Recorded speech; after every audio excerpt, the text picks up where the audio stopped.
Bom dia, meus amados irmãos e irmãs, amigos. Nessa manhã eu pretendo falar um pouco sobre alegoria e o cuidado que nós devemos ter com elas. Esta semana eu estava assistindo um programa na TV intitulado Programa Vigília Segunda de Primeira, apresentado pelo pastor Carlos Maio, aqui em Goiânia, no canal Promessas. Ele tomou o texto de Gênesis, capítulo 12, do verso 1 ao verso 5, narrando a história de Abrão, quando ele saiu de Ur dos Caldeus e partiu para a Terra Prometida, obedecendo à ordem divina. E alegorizou o texto comparando com a história de Peter Pan. Ele afirmou nas suas proposições que pessoas que vivem no lugar onde elas estão, elas geralmente assumem a personalidade de Peter Pan e elas não querem crescer. Em segundo lugar, ele afirmou que são pessoas que vivem na terra do nunca. Se Abraão tivesse permanecido em Ur, ele não seria nada. Terceiro, são pessoas que vivem no diminutivo, porque seus amigos são pequenos e não têm realizações. Assim como Peter Pan, que tinha uma amizade com a Sininho, a fada. Pessoas assim geralmente têm amigos que também são Juninho, Marquinho, Tiãozinho, Joãozinho e etc. Quarto lugar, ele disse que são pessoas que vivem sempre com medo, como também viveu Peter Pan com medo do Capitão Gancho. Em quinto lugar, ele disse que são pessoas que vivem num conto de fadas. É claro que esse lugar hipotético que ele está dizendo, que pessoas que vivem assim, são aquelas que não estão debaixo dos braços desta igreja e desta vigília segunda de primeira. Porém, de onde procede o enredo então desta alegoria desse pastor? Procede do Peter Pan, de James Matthew Barrie, que escreveu um livro chamado Peter and Wendy. Esse livro foi primeiramente uma peça teatral e depois um livro e depois várias versões, contando a história de um menino que não queria crescer e que vivia muitas aventuras nesta terra chamada Terra do Nunca.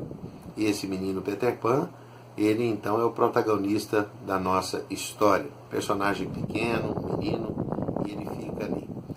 No ano de 1983, um médico, psicólogo chamado Dan Keeley, escreveu The Peter Pan Syndrome, Men Who Have Never Grown Up.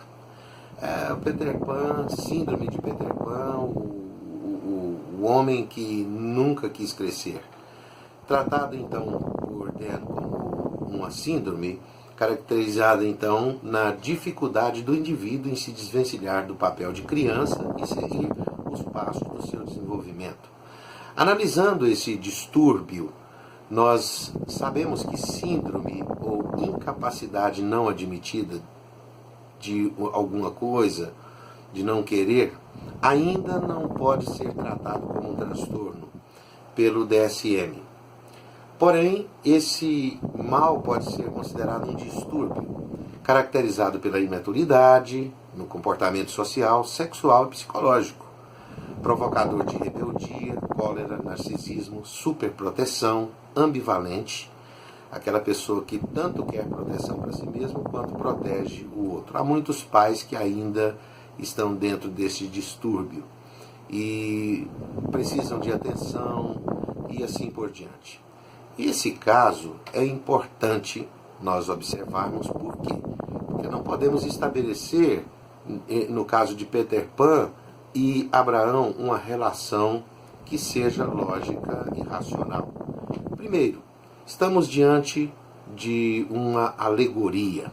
Bem, temos que tomar cuidado com a utilização destas alegorias para exemplificar verdades bíblicas. Nem todas elas podem exemplificar com exatidão verdades bíblicas. Em segundo lugar, a pregação de Peter Pan é a pregação de uma fábula inventada por J.M. Barrie, prática condenada por Paulo em 2 Timóteo capítulo 4, versículo 4, quando ele diz assim: tais pessoas se recusarão a dar ouvidos à verdade, entregando-se às fábulas ou mitos. Então tomemos cuidado, que ao invés de pregarmos a história, estejamos pregando histórias. Em terceiro lugar, Abraão não saiu de Ur dos caldeus pelo mesmo motivo que Peter Pan na fábula na sua infância. A alegoria não se encaixa. Uma coisa não justifica a outra. Abraão saiu da sua terra por um chamado divino e partiu para uma terra que ele não conhecia. Deixou o centro mais civilizado do mundo dele, uma condição de vida extraordinária, e partiu pela fé, vendo o invisível. Então a história de Abraão, ela não protagoniza uma expectativa onde a pessoa possa se entregar a um tipo de teologia de prosperidade em absoluto. Apesar dos resultados na vida de Abraão, foram resultados de fé. Então isso não tem nenhum encaixe. Em quarto lugar, voltemos para a palavra. 2 Timóteo 3,14, a palavra de Deus diz: tu, porém, permanece naquilo que fostes ensinado, inteirado, naquilo que aprendeste. No versículo 5 do capítulo 4 de 2 Timóteo diz: tu, porém, sê sóbrio em todas as coisas. Chamando a atenção de todos os ouvintes para esta palavra, com cuidado com as alegorias, irmão, cuidado com as fábulas. Não viva na dependência das alegorias. Um forte abraço do seu amigo Revidado.